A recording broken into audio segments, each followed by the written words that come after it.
On this episode of Bet the Process, which is sponsored by No Vig, the only commission-free sports prediction market. On No Vig, you can set your own odds and trade directly against other real users with no fees, increasing your chances of winning by 10 times in the long run. Ditch the against the house model where the odds are stacked against you and start winning bigger with No Vig.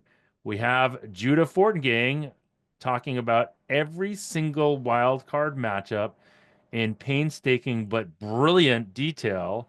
And Rufus gives us one pick on college football, and we hope the Bet the Process college football. Actually, it's not the Bet the Process college. It's the Rufus Bet the Process college football heater continues. So with that, let's start the process.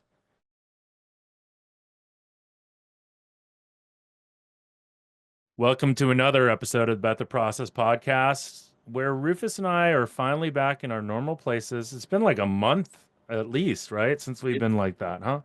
Jeff, I haven't been back here in like 40 days. Wow. Did you build an ark in the meanwhile? No. It looks like if you look at behind me, it looks like I'm in No, an this arc. is we've always seen this before.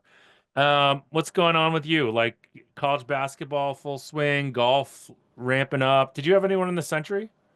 Yeah, we like lost a quarter million on golf in week one. That wasn't great. Oof. And Oof. Good thing I it didn't wasn't ask like you who you we were wanted. close, Jeff. It was like basically everybody that I wanted to do well did poorly, and everybody wanted to do poorly did well. It was just like Son. a total whiff. Right. Got it. So hopefully it'll be It was better. I was at the Century. I was there on that Friday, and I, after day two, put a bet on Morikawa. I was going to put a bet on Morikawa and Matsuyama, and just decided Morikawa. So it You was made it the was wrong a, choice. it was a fun sweat for a little bit, but God, Matsuyama was so good. I saw our friend Corey Jez there. Just Oh, happened to nice. run into him, which was kind of nice. He was out there with some of his golfers. And yeah. And What do you think? Morikawa going into round four. That didn't win, Yeah. clearly. The Bet the Process heater, college football heater is still been going on. You realize you were 2-0 last week on your picks where you said you liked Notre Dame and you liked Penn State. So you were 2-0 there. And then going Must into have just lost these, my what, totals. what's that? Must have lost my totals because I did win a college. I did not win a college football last week, but it's only a sides heater It anyway. doesn't matter. The Bet the perverse process. or I want the adverse or bet to whatever win. selection that Bet the Process listeners get is you're still on a heater, Rufus. Basically, I just need to say the play on bet the process, and then it's much more likely to win. And you need to bet more on it. That's the So, cause, clearly. what say you this week? What do I say? I don't have anything on Notre Dame Penn State side. Let's see. I make it minus 1.5. Jeff, I have you thought you would checked? have liked Notre Dame because you consider them to be the best team. What I was don't what were you anymore. I getting? don't consider them the best team anymore. The things change. Who's the best team right now? Ohio Ohio State. State, got to be, right? Yeah, and I make Ohio State a 4.5 point favorite. So nothing really I'm playing with sides How right did you now. did you do any home field adjustment? I did not give any home field. You know that Would you game's in you Texas, give right? home field? What's that? Would you give? Are you saying you would give Texas some home field? I mean, it's in Texas. It's in the state of Right, but Texas, right? Austin and Dallas are like hours apart.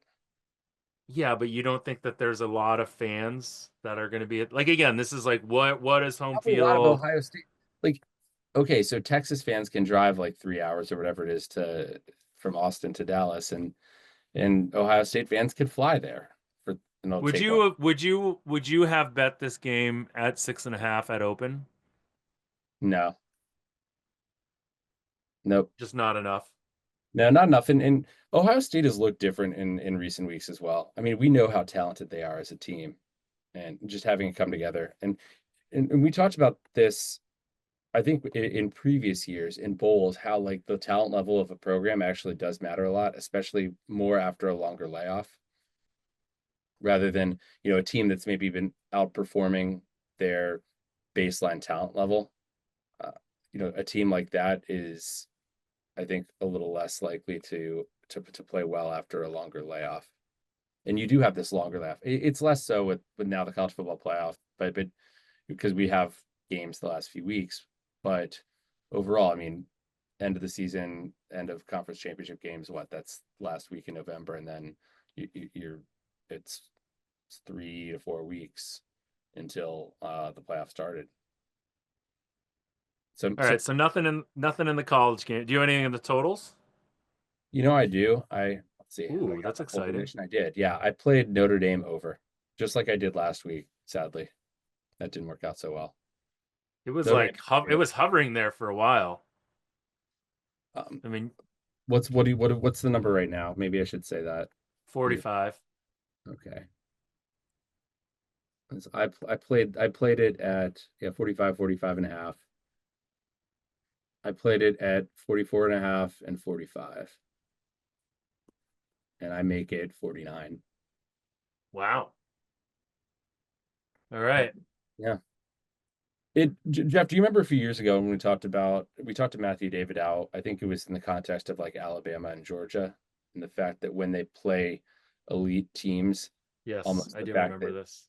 you do, yeah, the Yeah. fact that going up against a really good defense isn't going to impact them that much, or as much, um, or at least impact the total, in the sense No, that it was really that these two they these when yes, when these elite the offenses defenses hadn't had to try as hard, basically, right? right, when these defenses play against elite offenses, it's a very different thing. These defenses look better against worse competition.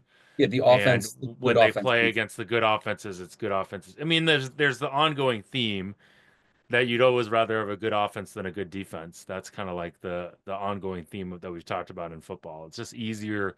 There's more value. Like I mean, the Bengals were going to be an interesting thing if they made the playoffs, right? Because they were going to be this elite offense that had a shitty defense. I mean, I think you're seeing it somewhat the same thing is true with Detroit. I mean, I think everyone has forgotten how bad their defense is because of that one performance on Sunday night, and it's seeming like they got a bunch of guys back. But I mean, early on in that game, Minnesota was moving the ball. They just weren't converting.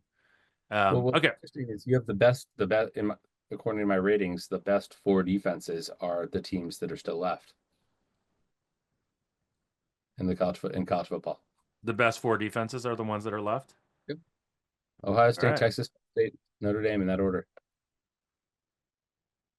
I think this is the Ohio State Invitational. It's interesting because I was talking to a guy this week in Arizona whose brother is, an SEC ref, did the Georgia Texas game, and obviously and his thought was that Ohio State has played their two best games and will revert back to their normal performance. And so it's interesting to think about like this is like the whole like this was obviously there was no science to what he was saying, but the notion of recency bias is real, where we are certainly being influenced by what we've seen recently with Ohio State. And the line in this game, which is now back up to 6, it looks like, and as soon as it pops 6.5, I'm like, man, that is a lot. And I think you're probably largely right about people overvaluing, at least from a narrative perspective, of home field for Texas because Ohio State does travel well, and this isn't necessarily a place that Texas plays a lot. Exactly. It's not. Um, Yeah. no, no, you're right. Like the minute you kind of push Where's the back on Red me, River? Red River. Where I was think it is. I think it is here. I sorry, think not it Red is River, here. Bedlam. Where was that? I mean, they played. Did they play the neutral field I game? think they probably do play here, like just like Georgia plays in the Georgia Dome. But it's certainly not. They probably don't play here as much as Georgia plays in the Georgia Dome, right? Because the SEC championship and those types of things. Um. Anyways, all right. I Let's think it was bring in Cotton Bowl. what's that? It was at the Yeah, it is the Red River. It's according to Google or Google's AI, it was played at the Cotton Bowl. Right. Which they're calling They're AT&T calling Stadium, this right? game the Cotton Bowl, even though it's not being played in the Cotton Bowl stadium.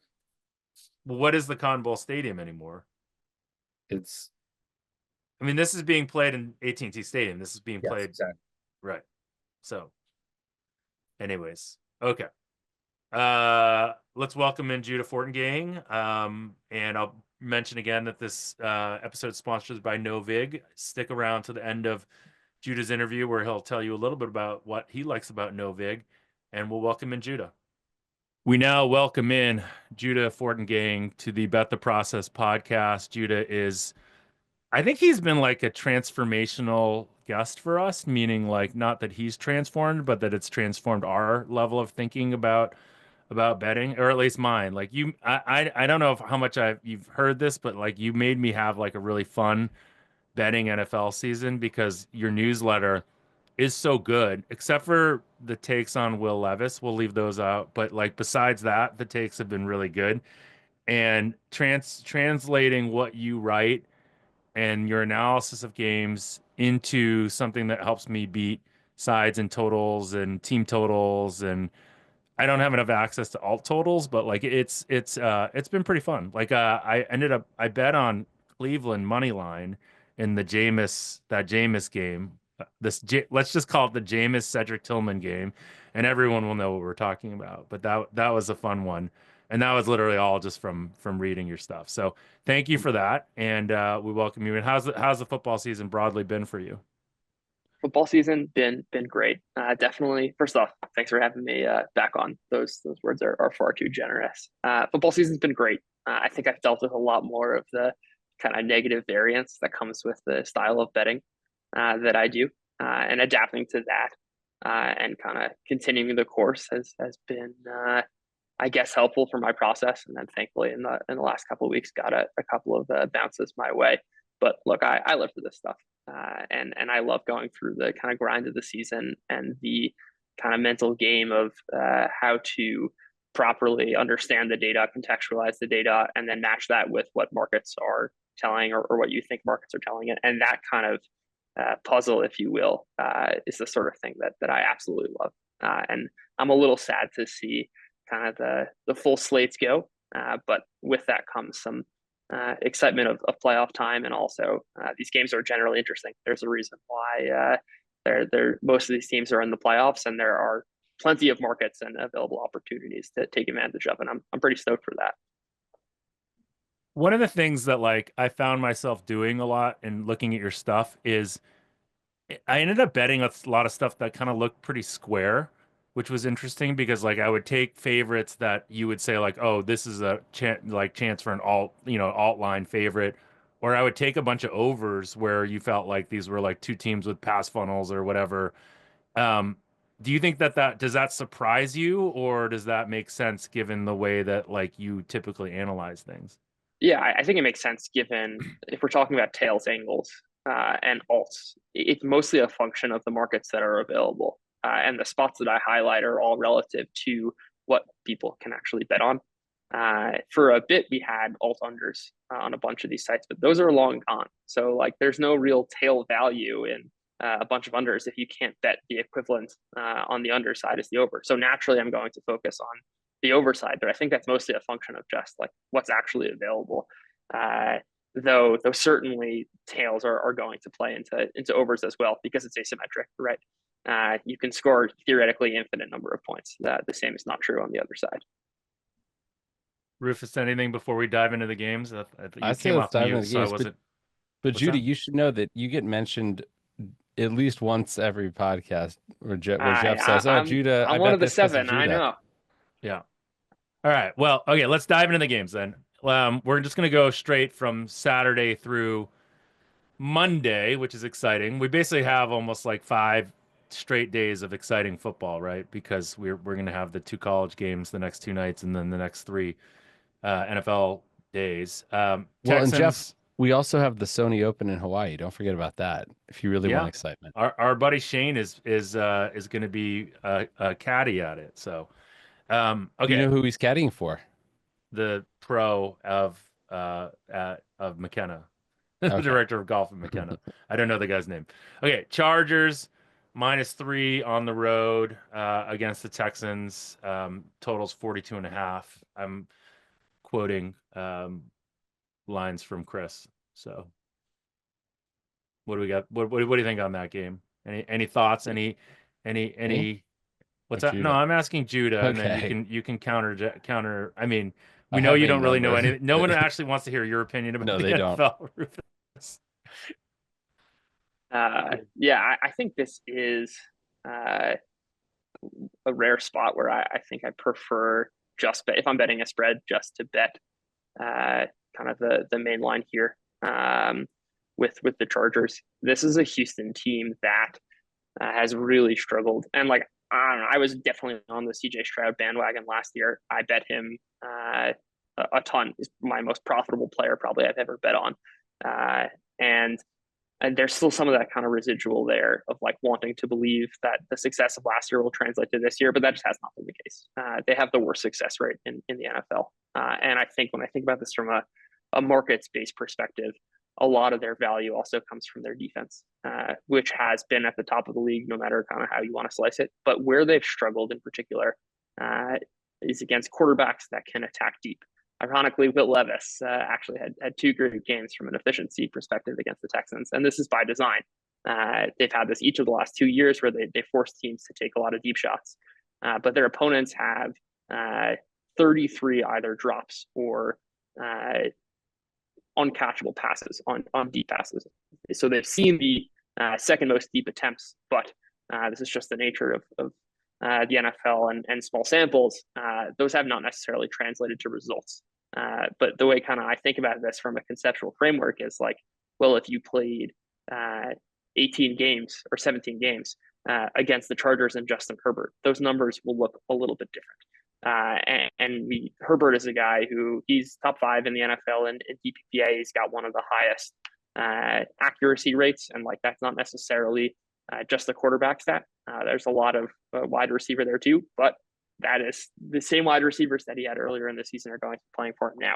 So I think the Texans are pretty vulnerable in the deep passing game, even if the efficiency won't necessarily show it. I think that's kind of a result of some noise. And the real kind of sticky part to this is like we have a large sample of Justin Herbert being a great deep passer, excuse me, and the Houston defense as a structural team that is going to allow a lot of these deep passes. So I think kind of the play on this side here is just that this is a Texans offense that's been really bad. The Chargers, I think, can mitigate some of Houston's defense, especially via the explosive pass game. And then you can certainly build kind of a same game parlay or lean into the alts via Justin Herbert and hitting on, say, 2-3 of these explosive passes. So something like a Justin Herbert to Quentin Johnston in a Chargers win is appealing. That's kind of where my head's at right now. Would you think there could be more variance at the drive level then as a result? So more 3-and-outs for the Chargers, more punts, but also more touchdown drives? Yeah, absolutely. I mean, that's just the way the Chargers play. I think it's less so true against teams that don't play as much man coverage. Like this has really been the case for Herbert, where like you see he's got like a 45% completion percentage against man and like 67 versus zone. The other thing I'll say though, that's slightly to go against that is that like since the Chargers got J.K. Dobbins back, or when they've had J.K. Dobbins, their 3-and-out rate goes way down. Just like having some semblance of a run game is going to help. But yeah, that's like the nature of a deep passing game. And honestly, it's a theme for a lot of the games this weekend. But anytime you have teams that are throwing deep, you're going to be prone to some variance. The question is like where if you had to guess, where does that align? And I think it's mostly on the Chargers side. Is there a relationship overall between sort of deep passing game and variance just around the total in general? So yeah, you'd for expect sure. sort of alt totals to be, if the deep passing game doesn't work out, this team's going to struggle to move the ball consistently. Yeah, it's interesting. It's less of an effect because very little time elapses when you have if you're throwing deep consistently. And again, these are relatively few passes, but that also means that you've got a lot higher of a rate of incomplete passes, which just means general overall play volume increases. So the effect is kind of hard generalized because it is kind of team specific and relative to total play volume, but it certainly exists. Can I ask what you think of this coaching matchup? I think I've been a little low on the Chargers because, they have Harbaugh, who's been a big upgrade at the head coaching position.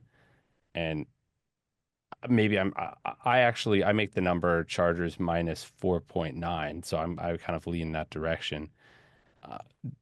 Is there, I mean, I think D'Amico Ryans is a great coach too, but I don't know. What do you think of this from a coaching perspective? Yeah, it's hard to kind of parse out what, from a coaching perspective, is not already priced in. Like I think D'Amico Ryan's has his greatest effect is defensive game planning, and like that's going to show up in the defensive efficiency. However, we want to quantify that. Harbaugh again, like I don't know how you're quantifying the things that nominally he's supposed to be good at on like the culture side. I think like he leaves some to be desired and fourth down decision making. But I also think that those effects are one probably overstated. We like have way less. We should have way less confidence in how much that actually matters, aside from obvious examples. And the other thing is like it's pretty unpredictable. Like what coaches are going to do in certain scenarios, and certainly when you bring in like the playoffs and however that might influence decision making. Like I just don't see. We know what Dan Campbell's going to do. He's going to be aggressive. For most of the other coaches, it's kind of a question mark, and like you're in effect coaching your bets in trying to predict what they'll actually do, because I don't think their behavior is predictable in ways that we want it to be. All right, let's move on to the next one, which is the Ravens -10, and the total is 43 and a half. I was actually thinking like it'd be kind of a fun shtick for me to put my Judah hat on for what I believe your analysis of this game will be. Like the interesting thing about, the Russell Wilson's sustainable ability to get the ball deep, Baltimore's sort of inability to like stop the deep ball or what they struggled with as a defense. So does like we've been kind of waiting for that Russell Wilson, to turn into a pumpkin kind of thing. Is that kind of what this is about? Like if he's actually able to get the ball deep, they have a chance. If not, there's no chance in this game. So I think that's true on the offensive side, meaning that like the Pittsburgh offense, I don't think they're going to be able to run the ball. So the question is like, are they still going to jam Najee Harris to run 15 times for 45 yards, or are they going to throw a bunch of deep passes? But yeah, I think I mean, that's like there is no quarterback who is more reliant on his success via the deep ball than Russell Wilson. This has been true for years, and it's certainly true this year. He's added negative value on non-deep passes, but has been one of the best deep passers in the NFL. And that's kind of to talk about Rufus in the previous game. The Ravens and their style of play is just going to increase variance. They, since their bye, have been one of the highest man coverage teams. The natural distribution of man coverage is much wider because it reflects kind of the talent on the field, where better wide receivers tend to beat out lesser cornerbacks and vice versa. It also happens that the base rates happen in higher leverage situations. But Baltimore also has been playing a ton of single high coverage. They moved Kyle Hamilton back to deep safety to let him kind of roam there. But like Russell Wilson has a 15% explosive play rate against single high coverage, which is like the idea there is to bring guys down to stop the run, have safeties lower down, but it does leave you vulnerable. The next closest player is at 12% against single high coverage, and the Ravens have been running that nearly 70% of the time. Yeah, like Russell Wilson's going to try and throw deep, and the Ravens are effectively inviting variance there. Which, if Russell Wilson's not connecting, great. Like you are going to see plenty of 3.5s. Russell Wilson's going to take sacks. He's probably not going to be able to win elsewhere with the short game or the intermediate game. But with the same thing can be said that like this is also the perfect spot for Russell Wilson to connect on these deep passes. And George Pickens has been very quiet the last few games. He didn't even play in their first matchup. But like we have a much larger sample of George Pickens being a terrific deep ball receiver. So on at least that side of the ball, I think this is like, and certainly when you take into account what the market's pricing, I think the market idea of the Ravens is, they moved Kyle Hamilton back to deep safety and in week 10, they've been the best defense in the NFL, pass defense in the NFL via EPA per play. And I don't think that's really telling the full story. It's not doing a great job adjusting for opponents. Your EPA is going to be helped when you're playing Bailey Zappi and Tommy DeVito and a bunch of the lesser quarterbacks they faced. And in this spot, if Pittsburgh's going to have an offensive explosion, like this is kind of the defense in which it would happen against, at least structurally speaking. So that is certainly a tale that I'm into on the Pittsburgh side. So Pittsburgh and Baltimore have famously played like a lot of close games, and Pittsburgh's played Baltimore very well over the years. yet this looks to be a big mismatch. Is there anything aside from just in terms of what the team's strengths are that have driven that, or would you say that's just variance? So most of the time, I would say it's variance. I don't think it's variance in this case, actually. There are a couple of things that this fits into. The Pittsburgh has had an incredible pass rush for most of Lamar Jackson's career. And this is certainly true this year, where when the ball is out before 2.5 seconds, which is kind of the traditional kind of quick pressure, barometer, when the ball's out before 2.5 seconds, i.e., your receivers are generating plenty of separation. This has not been a good Steelers defense. After 2.5 seconds, they're by far the best defense in the NFL.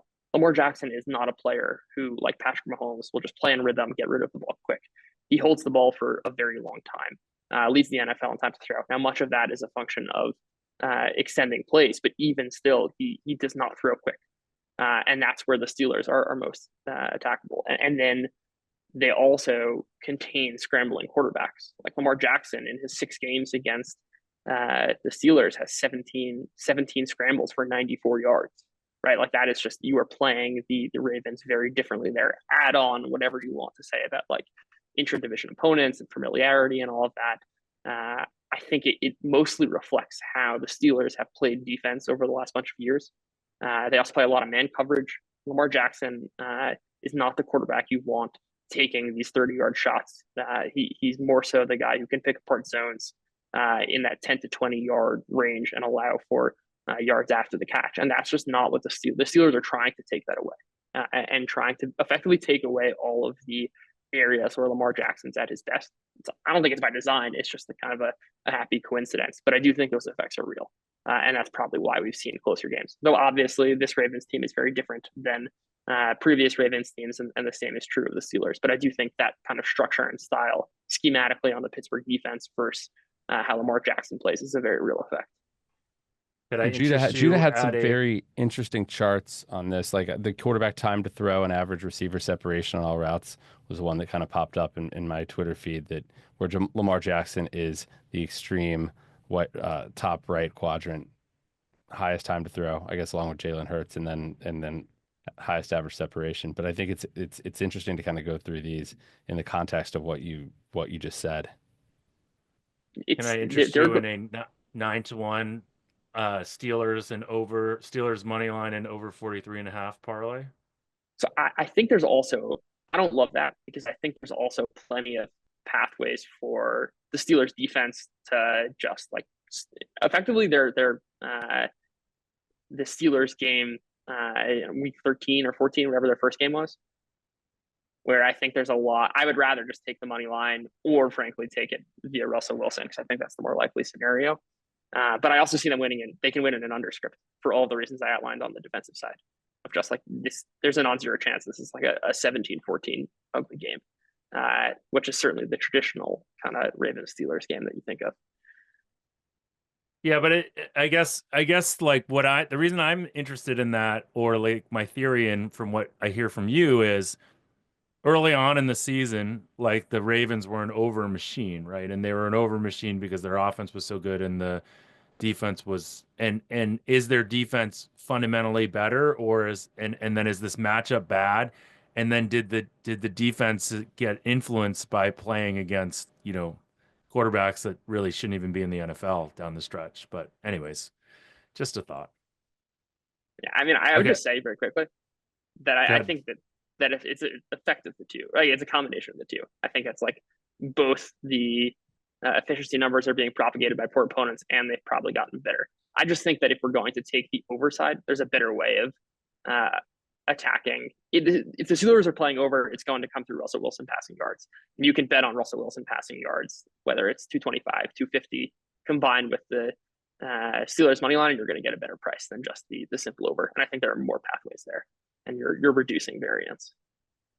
All right, let's move on. Buffalo Bills -9 over the Denver Broncos, total 47. I don't feel like you've written a ton about these teams. I think you've written that Denver's defense is good, very good, and that's kind of real. But do you have any kind of take on this? Yeah, I think I don't have as much to say about this game as I do the others.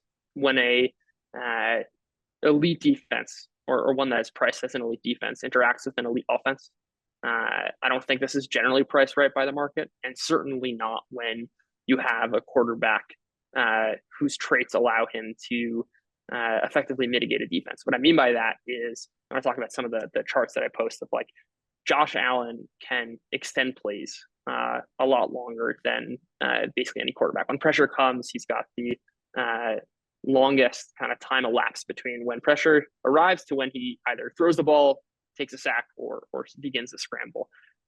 And these are the sort of effects that mitigate a defense. Because if your pass rush is really good, that's great. But if you're extending plays well beyond the average, you're going to find open receivers. You're going to be able to scramble for positive yardage. And on the flip side, like no matter how good you are in the secondary, if you have good coverage in 3 seconds, if the quarterback's extending that play for an extra second and a half, someone's going to come open.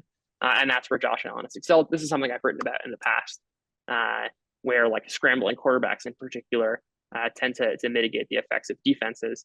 And that's a lot more true than the Vikings have been a great offense this year. Obviously not the same caliber, but like Sam Darnold is very situationally dependent. He doesn't have that same ability to extend plays. He kind of needs that structure around him. He needs almost a positive game state to kind of reach his ceiling, where that same thing is not true of Josh Allen, which is to say that like when you think about how it's priced, right? Fundamentals are going to reign supreme in how things are priced. But when you break it down kind of to a player level and to a matchup level and how these things interact, I tend to side with the elite offenses. And certainly when you have a quarterback like Josh Allen, who can mitigate it by his traits, that I like the Bills here if I had to choose a side. But I do think the market is pricing this fairly appropriately.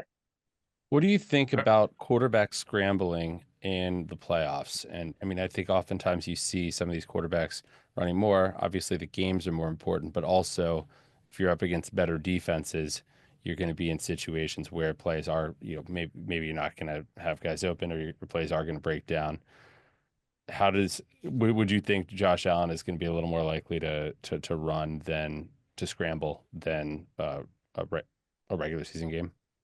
I think Josh Allen's the type of quarterback who kind of scrambles whenever. I think this is like highlighted by Patrick Mahomes is definitely going to scramble more in the playoffs and like take fewer hits. That's not really Josh Allen's play style. Like he scrambles a lot anyway. He tends to scramble run a lot more when he's down in games. So that's certainly something to watch. But I don't make too much of kind of like players running more or less outside of kind of some like clear situations. Like Patrick Mahomes, we have enough of a sample size to know like that's a real effect. But Josh Allen he scrambles a lot in the regular season. He's going to scramble a lot in the postseason. I don't think it's going to notably increase. In Mahomes, it's not just game state, right? Because I'm always trying to break these things down to sort of the most fundamental level and like, why is this happening? Is this injury prevention during the regular season, or is this just a function of like game state in the postseason? And with Mahomes, it's clearly there's something different there. But yeah, it's with the Chiefs offense as a whole, right? Like they are not the same regular season offense as they are in the playoffs. And like that, they have the benefit because they have a superhuman, a quarterback that when the game is tied. And like we can talk about like, clutch and this or that and whether that phenomenon exists, but like Patrick Mahomes has eye-opening numbers. And like at some point you're going to want to pay attention to the results of those. And like the Chiefs are effectively playing a different game in the regular season and then again in the playoff time because they know they have this cheat code. And at the end of the game, if it's close, like Patrick Mahomes is going to take you back and bring you back. So like the Chiefs, I think, are a example that they're an exception, I think. And maybe for veterans who are doing some sort of injury prevention, you're going to run more or less. But I think these things fluctuate. Like Lamar Jackson, this is real. It's kind of absurd. Like his mom called him out for not running enough, and like his run rate has gone up the last bunch of weeks. Like that is just, I don't know. It could be a fluke. It could be whatever. Like there are so many different factors at play that I don't think it's necessarily just like, oh, the playoffs come. A quarterback's gonna scramble more. It's going to be interesting to hear your take on Jaden Daniels rushing once we get there. That's right. Okay, moving on to Philadelphia Eagles -4.5. Total is 45.5 against the Green Bay Packers. I don't really remember you writing too much about these teams this year, so I'm curious to hear your take. Yeah. The Eagles, I have been talking about their defense as one that is elite, and I think that's no secret anymore. I think they're properly rated as the best defense in the NFL. This spot in particular, I don't love it because I tend to not want to focus on injuries or news. That's not really my beat. I'm trying to kind of look at the numbers, but I think that is kind of the primary story here, which is that like Jalen Hurts was in the concussion protocol. I'd be wary of anyone who takes more than 10 days to go through it. Like almost everyone, it's a week or not. And then just like, we know how concussions work outside of football. When you're still dealing with symptoms a few weeks later, that's problematic. Do I think he plays? Yes. Do I think he's at 100%? Absolutely not. And then you're kind of guessing at that point, like what sort of play style is he going? Now you can talk about play style and quarterback scrambling. Like, is Jalen Hurts gonna run less? I have no idea. There's just so much uncertainty there, which we can take advantage, of course. But we should understand our base rates are also off a bit. And on the other side, Jordan Love's not healthy either. Like he was very clear that it hurts him to throw right now, and he's dealing with an elbow injury. So like we were just dealing with massive uncertainty in this game, and I think it's the sort of uncertainty that leads us to unders rather than overs, because these are two teams that love to run the ball. They've got some of the highest run rates over expectation. These are defenses that have also been kind of top 5 against the run over the last few months. It just kind of seems like the sort of game that is very ugly from a points perspective. A lot of run plays, which mean very few total plays. This is how each of these teams have been playing for the last bunch of weeks. And like, there's a reason I don't talk about them that often. It's because, to get back to your first question, if we had alt unders, this would be great.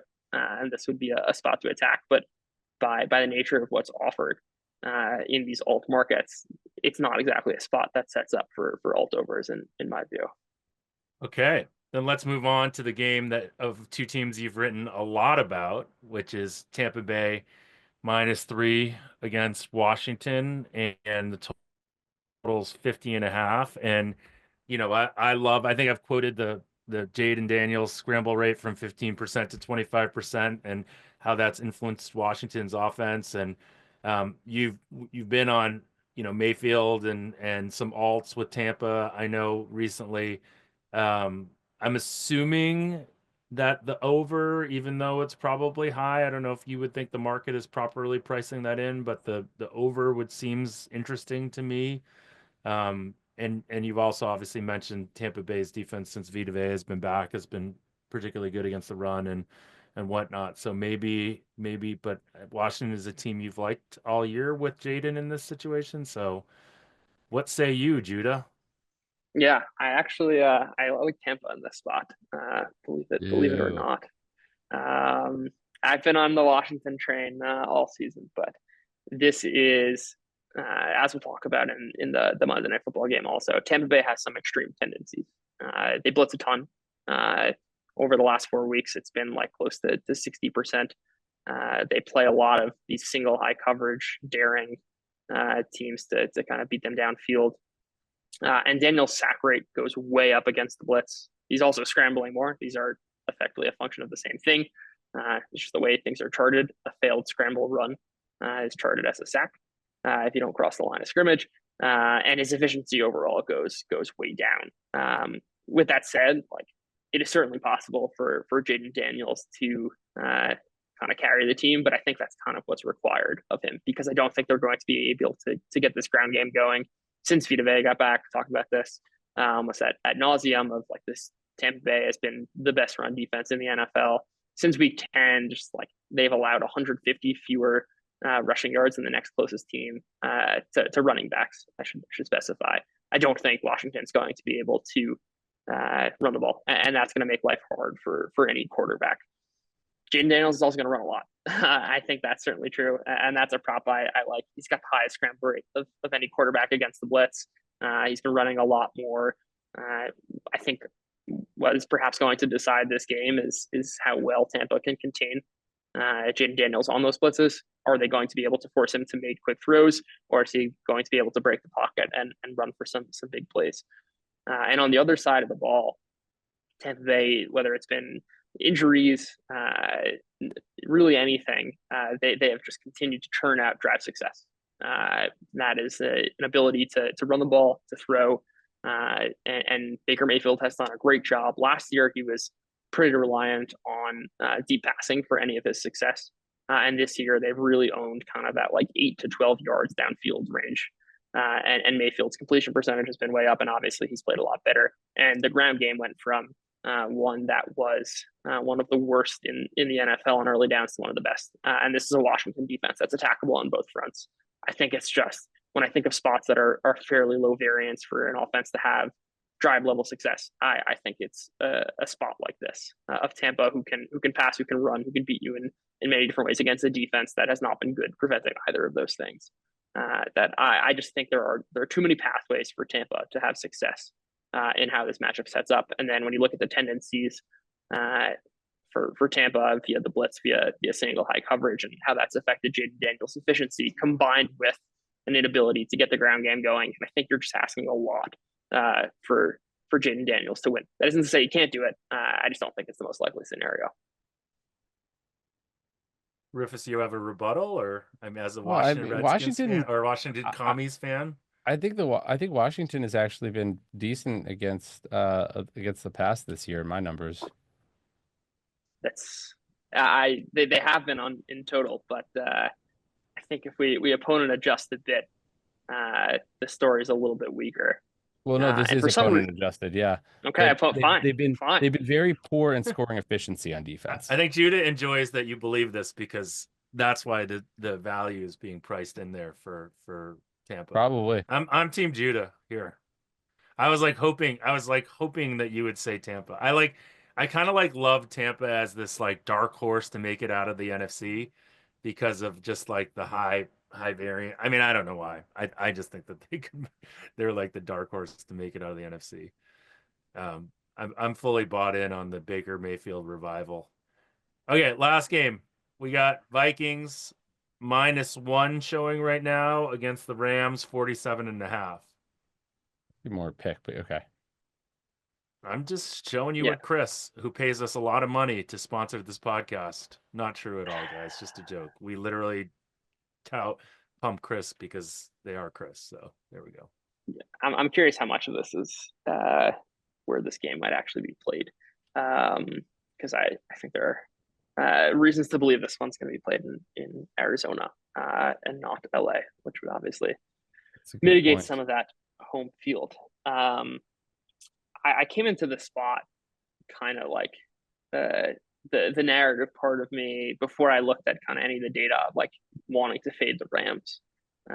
It's just from watching and loosely paying attention the last few weeks, that's where my head was at. But I don't think that's true kind of after diving through some of the numbers here. Again, you want to talk about teams with extreme tendencies. Minnesota has played the most too high coverage of any team in the NFL.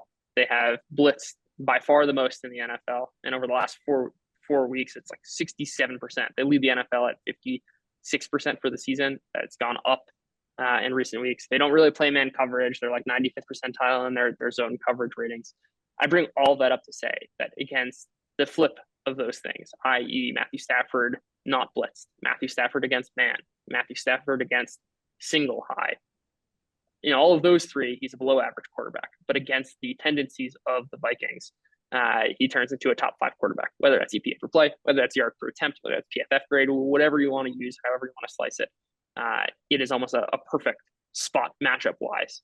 And I just have to highlight Puka Nacua has a 45% target share against the blitz for 4.5 yards per route run, which is just absolutely insane numbers.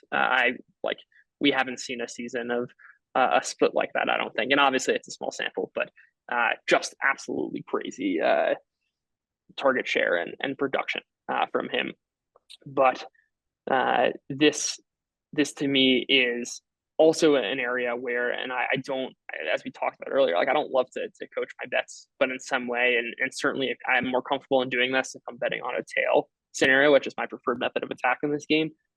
Is that the Rams offense has been pretty bad over the last 5 to 6 weeks of the season. But what's changed is that they went from being a pass heavy team to a fairly run heavy team. And I don't think that's going to be the method of attack against the Vikings. Again, I don't know that. That is just from like trusting Sean McVay and his game planning. I tend to, and he's also, for what it's worth, gotten a lot sharper. He's gotten an in-game decision person in his ear this year, and has made some much better decisions. But that's on the margin here. I just think that they are going to revert back to their kind of early down passing ways. And if you look at the efficiency numbers of the last 6 weeks, it's going to reveal a story that I don't think is particularly relevant because they're going to play a different style of offense.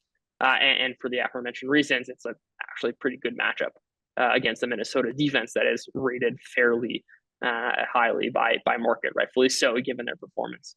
And then just the last point here, and in building out the Rams tails case, is that we don't have a sample really of Sam Darnold coming from behind.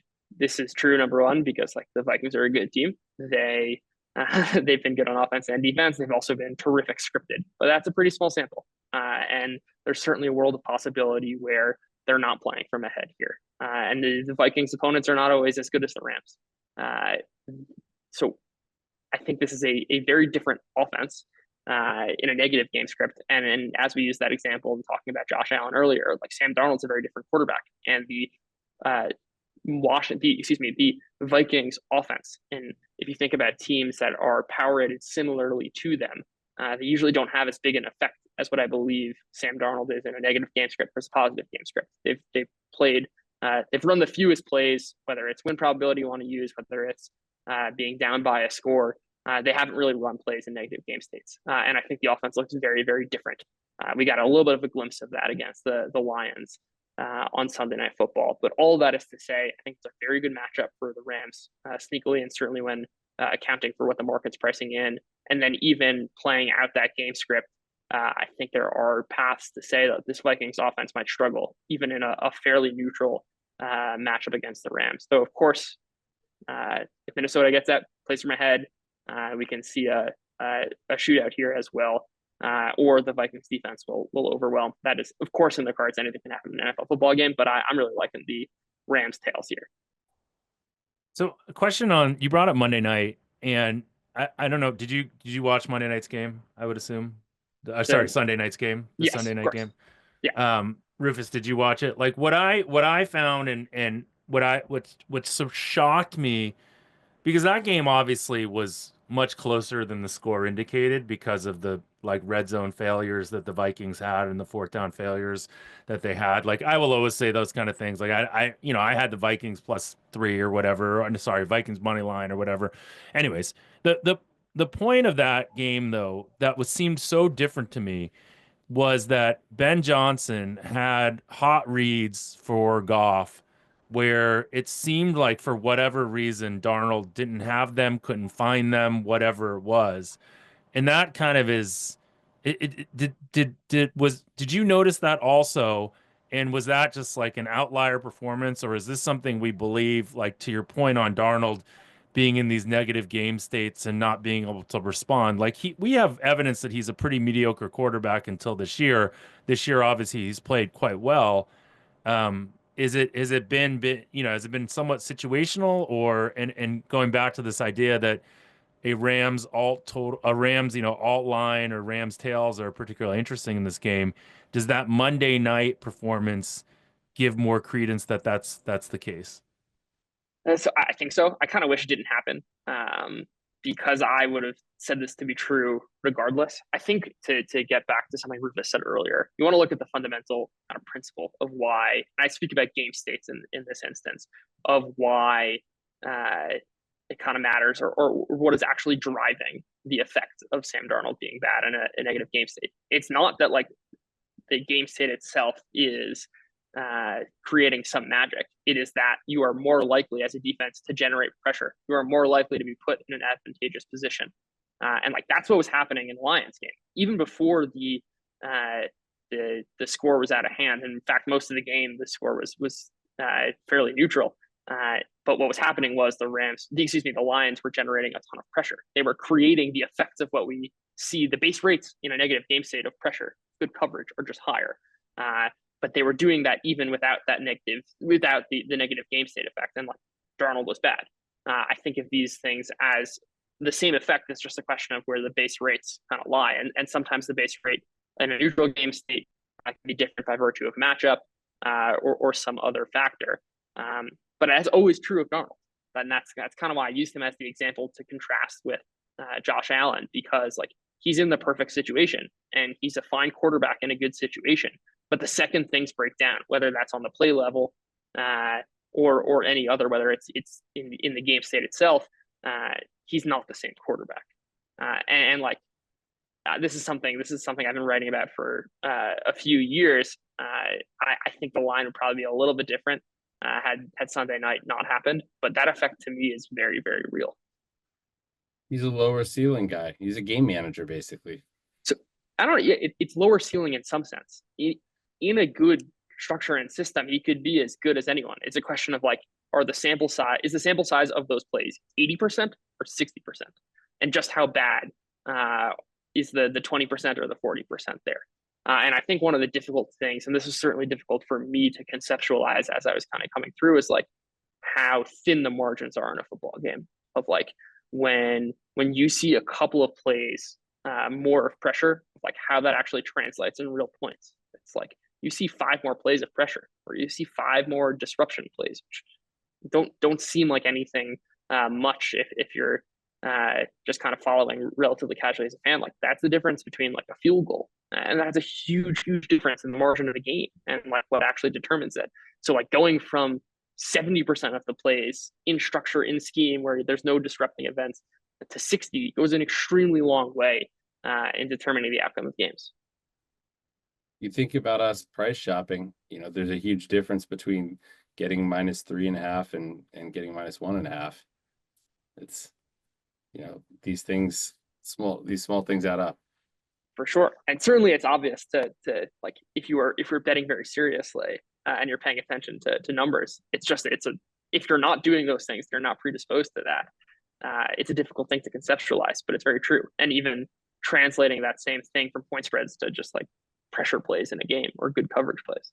I mean, I years ago when Seattle was good in playing home games during the playoffs, you think about how many additional false start penalties their crowd is expected to garner. And like using EPA, you can see, okay, like one more false start penalty, like this is worth, an expectation X number of points, which is actually a legitimate effect. Yeah, it is a remarkable thing considering how like the standard deviation of a point spread is massive in a football game. Yet the effects are very real even on kind of small play, which just, I don't know why this is, I guess, me ranting a little bit. It kind of disturbs me on like the 4th down decision conversation of like there are hundreds or tens probably of these plays in a game, hundreds over the course of a season, that are like just as influential. It's like really cherry picking a couple of ones to be like, oh, let's fits our narrative about X or Y coach. One thing you were saying with Sam Darnold and the negative game states, and basically you sort of said it almost sounded like you were saying the negative game states are generally occurring against better teams. Which is going to be true, right? I mean, because you said that in negative game states you're going to be facing more pressure, and obviously the opponent is going to know you're passing more, and so they'll have their pass rushers in. There isn't the threat of the run as much, but also you're in those negative game states. Like every quarterback is, in some sense, you'd expect to be worse in negative game states because they're playing better teams, generally speaking. Yeah, I mean, and also just in addition to that effect, like whether it even on the game level, like there's probably some mismatch that is creating the disadvantage in the first place. Of course. But like with that, say it's not as though we are just like randomly sampling from the distribution here. Like that is kind of the spot. We're in the playoffs. Like we're going against better teams. That is almost the end sample.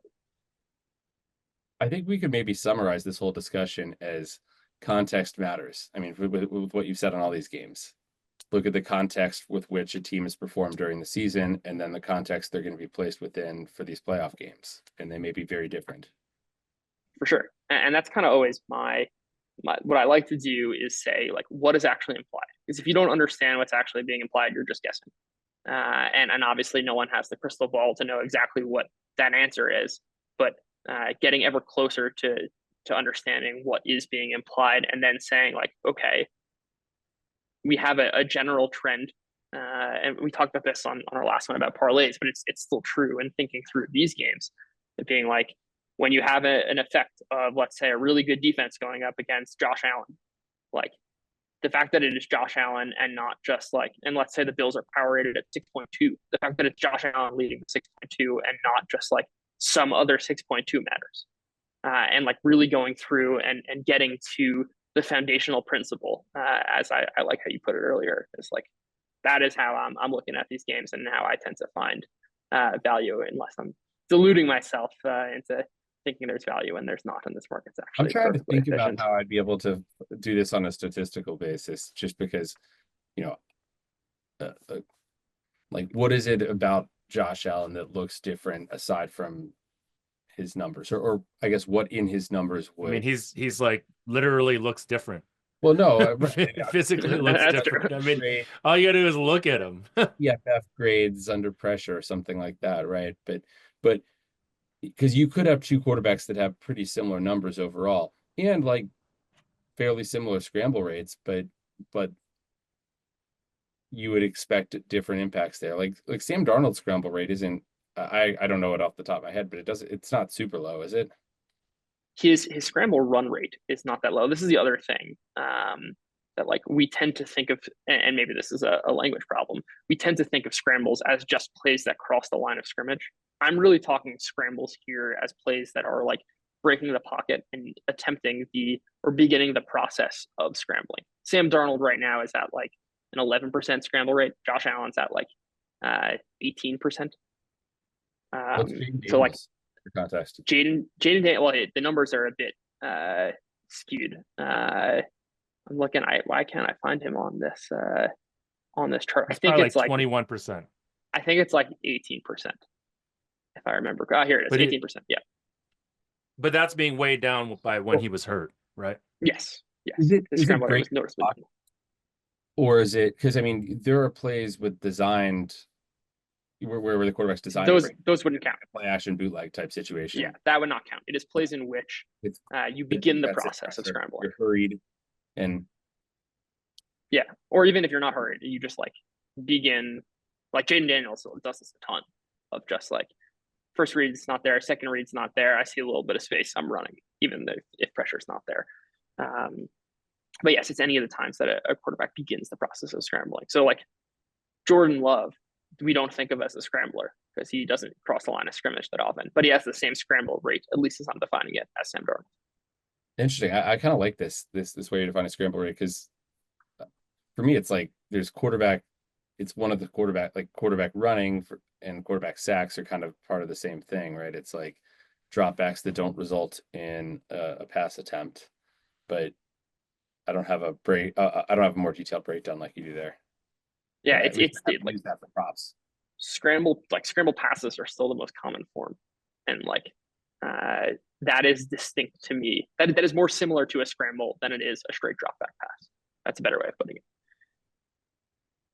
All right. Last question for you. We're sponsored by No Vig this week, and I know you've had some experience playing there. Do you want to just give us 1 minute on your experience with that and why it's a interesting new entrant into this sports betting market? Yeah, I mean, very simply, the thing I can do on No Vig that I can't do anywhere else is just create my own market, where I can, you have an option to take, which kind of functions like any other sports book, but you also have a function to make. And I can say, I like this player prop at a particular price. I can make my own market, and people can fill on the other side, and it functions as a traditional exchange in that way. And that's functionality that I certainly love. I also know a bunch of their founders, and I've gotten to know them. Definitely big fans of them. They certainly have made a name for themselves in taking some interesting swings and pivots. But I trust that these guys know what they're doing, and I think they're offering a very valuable service generally, especially closer to game time. Like, you're going to find the best prices there, and the ability to make your own market, especially as kind of the bet almost of alternative path to sports books, to exchanges. I think No Vig's doing it very, very well, and I'm super excited to see kind of where they are in 6 months time, a year time from now. All right, Judah, thanks for joining us. Amazing information. Now I don't have to go seek out your content somewhere else because we just got it here. And we'll talk to you probably more again during the playoffs. So thanks. Awesome. Thanks for having me on. Great to talk to you guys.